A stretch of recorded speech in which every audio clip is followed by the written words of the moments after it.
జీవితంలో బంధాలు, రక్త బంధాలు నీకు చాయిస్ ఉండవు. బ్లడ్ రిలేటివ్స్ నీకు ఆప్షన్ లేదు, వాళ్ళు బై బర్త్ పుడతావు పాపడు రక్త తప్పదు, నీకు ఆప్షన్ లేదు. కానీ స్నేహితులు మాత్రం నువ్వు చూస్ చేసుకోవచ్చు. స్నేహితులు ఎంపిక చేసుకోవడంలో నీకు ఈరోజు చాయిస్ ఉంది. చాలా కాలం క్రితం ఒక పెద్ద ఆయన అన్నాడు, 10 సంవత్సరాల తర్వాత మీరు ఏమవుతారో ఒకవేళ తెలుసుకోవాలని ఆశ ఉంటే రెండంట. The books that you spend with and the friends that you spend with will decide what you are going to be after next 10 years. 10 సంవత్సరాల తర్వాత ఏమవుతావో, నువ్వు ఏ పుస్తకాలతో టైం స్పెండ్ చేస్తావో, ఏ స్నేహితులతో టైం స్పెండ్ చేస్తావో, 10 సంవత్సరాల తర్వాత ఏమవుతావో తెలిసిపోతుందని అలనాడు ఇప్పుడు నా పీజీ దినాల్లో ఎవరో చెప్పినప్పుడు విన్నాను. అయితే ఈరోజు ప్రశ్న ఏంటంటే, ఇప్పుడు పుస్తకాల ప్రాంతంలో వేరే రీప్లేస్మెంట్ వచ్చేసింది. పుస్తకాలతో పెద్ద టైం ఎవరు స్పెండ్ చేయరు, అంత చదవాలంటే పీడిఎఫ్లు మరి డౌన్లోడ్ చేసుకొని ఫోన్లో చదువుకుంటారు.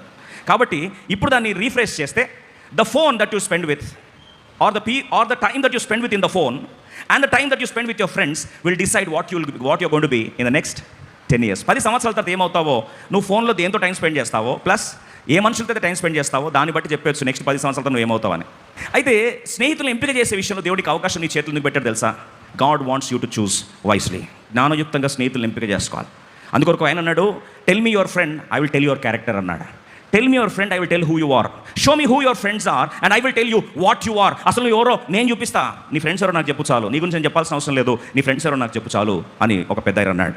మన జీవితంలో దేవుడు అన్ని అవకాశాలు ఇవ్వకపోయినా స్నేహితులు ఎంపిక చేసుకునే విషయంలో మాత్రం God gave us a very powerful choice and it is your decision to make the right one.